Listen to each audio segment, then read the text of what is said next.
పాశమైలారం ప్రమాద ఘటన నిన్న జరిగిన ఇంకా సహాయక చర్యలు కొనసాగుతూనే ఉన్నాయి. శిథిలాల తొలగింపు ప్రక్రియ ఇప్పటికీ కొనసాగుతోంది. ప్రమాదం తర్వాత సిగాచి ఫ్యాక్టరీ దగ్గర భయానక వాతావరణం నెలకొంది. ఎటు చూసినా ప్రమాదం తూలుకు ఆనవాళ్లు కనిపిస్తున్నాయి. అయితే మరిన్ని వివరాలను మా ప్రతినిధి రంజిత్ అందిస్తారు. పాశమైలారంలోని సిగాచి కెమికల్ ఇండస్ట్రీ దగ్గర మనం ఉన్నాం. ఈ ఇండస్ట్రీలో గత రోజు అంటే నిన్న ఉదయం 9 గంటలకు రెక్టైర్ పేలడం వల్ల వచ్చేసి దాదాపు 48 పైగా మృతదేహాలు అనేది లభ్యమైనాయి. మనము విజువల్లో చూసినట్లయితే సిగాజీ ఇండస్ట్రీస్ లిమిటెడ్ ఈ కంపెనీ అనేది అంటే ప్రధానంగా వచ్చేసి గుజరాత్లో వచ్చేసి మెయిన్ ఆఫీస్ ఉంది. దాంతో పాటుగా వచ్చేసి తెలంగాణలో, మహారాష్ట్రలో వచ్చేసి దీని యొక్క బ్రాంచెస్ ఉన్నాయి. ఈ బ్రాంచెస్లో దాదాపు వచ్చేసి వర్కింగ్ అవర్స్ అనేది 4 షిఫ్ట్లుగా ఉంటుంది. వర్కింగ్ అవర్స్ వచ్చేసి A shift, B shift, C shift, D shifts అని 4 విభాగాలుగా చేసిర్రు. మొదటి షిఫ్ట్ వచ్చేసి ఉదయం 6 గంటల నుంచి మధ్యాహ్నం 2 గంటల వరకు ఉంటుంది. రెండోది బి షిఫ్ట్ వచ్చేసి మధ్యాహ్నం 2 గంటల నుంచి నైట్ 10 గంటల వరకు ఉంటుంది. సి షిఫ్ట్ వచ్చేసి 10 గంటల నుంచి ఉదయం 6 గంటల వరకు ఉంటుంది. డి షిఫ్ట్ చూసుకున్నట్లయితే ఉదయం 8 గంటల 45 నిమిషాల నుంచి సాయంకాలం 5 గంటల 30 నిమిషాల వరకు ఉంటుంది. ఆ డి షిఫ్ట్ ఏదైతే ఉందో మెయిన్గా వచ్చేసి 8 గంటల 48 నిమిషాలు డి షిఫ్ట్ అనేది జనరల్ షిఫ్ట్. ఇదే షిఫ్ట్కు అనేది ఈ ద్వారం ద్వారా మనము విజువల్లో చూసుకున్నటువంటి ఈ ద్వారం ద్వారా వచ్చేసి లోపలికి వెళ్ళారు. లోపలికి వెళ్ళిన తర్వాత మనం విజువల్లో చూసినట్లయితే ఇక్కడ అడ్మినిస్ట్రేషన్ బిల్డింగ్, ఈ అడ్మినిస్ట్రేషన్ బ్లాక్ అనేది ప్రధాన ద్వారం. ఇది ఇక్కడ ఉన్న ఏరియా. ఈ ఏరియా వచ్చేసి మొత్తం కూడా 3 ఎకరాలలో వచ్చేసి ఈ సిగాచి కంపెనీ ఉంటుంది. నిన్న రియాక్టర్ పేలడం వల్ల వచ్చేసి ఇక్కడ మన విజువల్లో చూసినటువంటి స్క్రాప్ ఏదైతే ఉందో ఆ స్క్రాప్ అంతా కూడా మొత్తం నిన్న జరిగిన రియాక్టర్లో బ్లాస్టింగ్లో జరిగినటువంటి స్క్రాప్. ఈ స్క్రాప్లో మొత్తం కూడా ఏదైతే 118 మంది వచ్చేసి ఎంప్లాయీస్ ఉన్నారో ఈ కార్మికులందరూ కూడా లోపలికి ఎంటర్ అయ్యారు. దాంతో పాటుగా అడ్మినిస్ట్రేషన్కి సంబంధించిన వాళ్ళు, దానికి స్టాఫ్ అనేది కూడా మొత్తం కూడా 32 మంది ఉన్నారు. అంటే దాదాపు 150 మంది వర్కర్స్ అనేది లోపల ఇదే ద్వారం నుంచి వెళ్ళారు. ఇది ప్రధాన ద్వారం. దీని ద్వారా వెళ్ళడం వల్ల మొత్తం కూడా రియాక్టర్ బ్లాస్ట్ కావడంతో వచ్చేసి దాదాపు ఇక్కడ మొత్తం కూడా అంటే ఏదైతే ఇక్కడ సిగాచ్లో ఏదైతే మన సాల్వెంట్ ఉత్పత్తి అవుతుందో ఆ ఉత్పత్తి బదులు కూడా ఇక్కడ శవాలన్నీ కూడా ఇక్కడ బయటపడ్డ పరిస్థితులు అనేది మనకు విజువల్లో కనబడుతున్నాయి. దీని ఆధారంగా వచ్చేసి ఆ లోపలికి వెళ్ళిన టైంలో ఒకటి రియాక్టర్, రెండోది ఎయిర్ బ్లోయర్. ఆ ఎయిర్ బ్లోయర్ అనేది కూడా అనేది ఉంటుంది. దాంతోపాటు మనము ఎయిర్ బ్లోయర్ అనేది ఉంటుంది.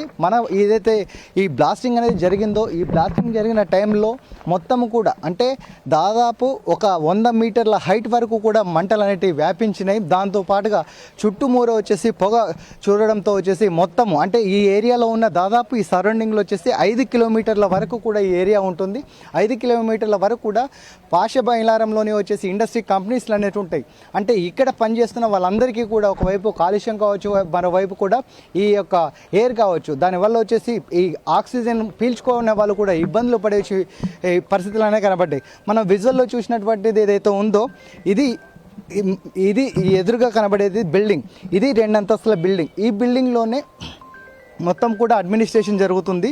ఈ అడ్మినిస్ట్రేషన్ సంబంధించిన బిల్డింగ్ ఏదైతే ఉందో ఈ బిల్డింగ్ వచ్చేసి 2 అంతస్తుల బిల్డింగ్. అంటే ఆ ఎయిర్ బ్లోయర్తో ఫస్ట్ ఎయిర్ బ్లోయర్లో ప్రాబ్లం రావడంతోనే ఆ ప్రాబ్లం అనేది రియాక్టర్కు ఎంటర్ అయ్యి ఆ రియాక్టర్ పేలడంతో టైం వచ్చేసి 2 అంతస్తుల భవనం అనేది కూలిపోయింది. ఇదే దాంట్లో వచ్చేసి అడ్మినిస్ట్రేషన్కు సంబంధించిన వ్యక్తులు అనేది పనిచేస్తున్నారు మనం విజువల్లో చూసినటువంటి దాంట్లో.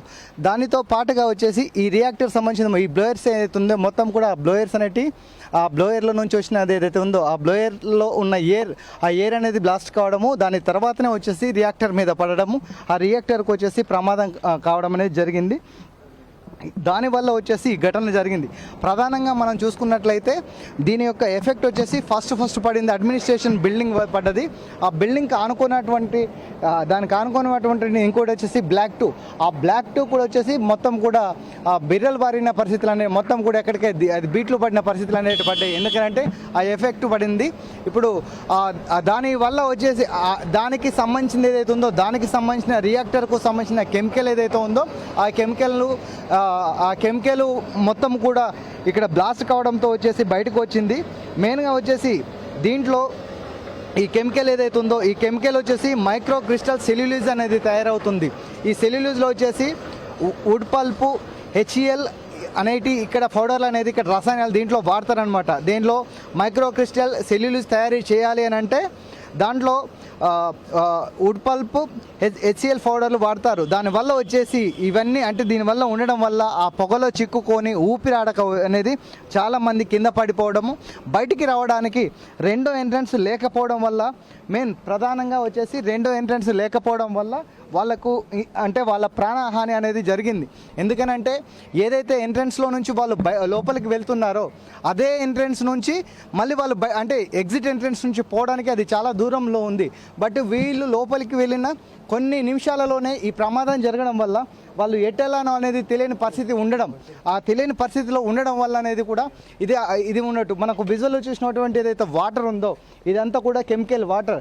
ఆ ఎయిర్ బ్లోయర్స్ అవుతున్నాయి, ఆ బ్లోయర్స్లో నుంచి వచ్చిన వాటర్ అనేది అంటే కనీసం ఇది పీల్చుకోవడానికి కూడా, ఇది పీల్చుకుంటే ఆ స్మెల్తోనే ఇబ్బందులు పడే ఇక్కడ ఉన్న సిచ్యువేషన్ ఏదైతే ఉందో అలాంటిది వాళ్ళు ఈ కెమికల్ వాటర్ అనేది ఇక్కడ ఉండడము.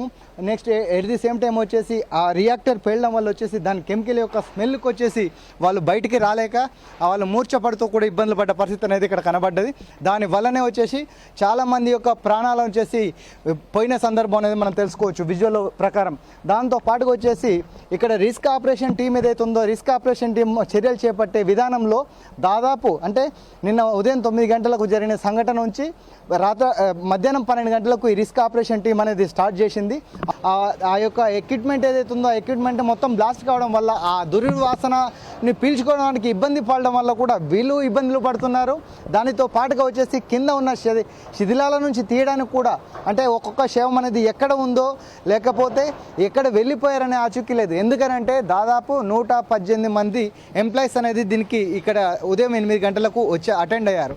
దాంతో పాటుగా 32 మంది అడ్మినిస్ట్రేషన్కు సంబంధించిన వాళ్ళు వచ్చేసి హాజరయ్యారు. అంటే దాదాపు 150 మంది ఇక్కడికి హాజరైతే 150 మందిలో 58 మంది సురక్షితంగా ఇళ్లలోకి వెళ్ళారని చెప్పేసి అధికారులు చెప్తున్నారు. దాంతోపాటుగా 34 మంది హాస్పిటళ్లలో 3 ప్రైవేట్ హాస్పిటల్లో ప్రభుత్వ హాస్పిటల్లో అండర్ ట్రీట్మెంట్లో ఉన్నారని చెప్తున్నారు. దాంతోపాటుగా వచ్చేసి 42 ఇప్పటి వరకు కూడా మృతదేహాలు లభ్యమైనాయని చెప్తున్నారు. అంటే ఇంకా 27 మంది యొక్క ఏదైతే ఆచూకీ ఉందో ఆచూకీ ఇప్పటి వరకు కూడా సేకరించలేకపోతున్నారు. దానివల్ల వచ్చేసి మనం విజువల్లో చూసినటువంటి ఎవరైతే ఉన్నారో వాళ్ళందరూ కూడా వాళ్ళకి సంబంధించిన స్నేహితులు కావచ్చు, వాళ్ళ బంధుమిత్రుల గురించి కూడా ప్రతి ఒక్కరు కూడా వాళ్ళు ఆవేదన వ్యక్తం చేస్తున్నారు. అంటే దాదాపు 1.5 రోజులైనా సరే ఇక్కడికి ఎవరు రాకపోవడము, ఎలాంటి విషయం తెలియకపోవడం వల్ల కూడా ప్రతి ఒక్క కుటుంబం కూడా బిక్కుమనే పరిస్థితులు లభుతున్నాయి. ఎందుకనంటే ఏమీ చెప్పుకోలేక అధికారుల దగ్గర అయితే వాళ్ళకి తెలియదనే సమాచారం, పోలీస్ వాళ్ళ దగ్గరికి వెళ్తే వాళ్ళకి తెలియదనే సమాచారం, ఒక దానికి సంబంధించిన ఒక కంట్రోల్ బోర్డు ఏర్పాటు చేయకపోవడం, ఒక టోల్ ఫ్రీ నెంబర్ ఏర్పాటు చేయడం, కనీసం ఇక్కడికి వచ్చిన బాధిత కుటుంబాలకి మంచినీళ్ళు ఇవ్వడానికి కూడా లేని పరిస్థితులు ఉన్నాయి.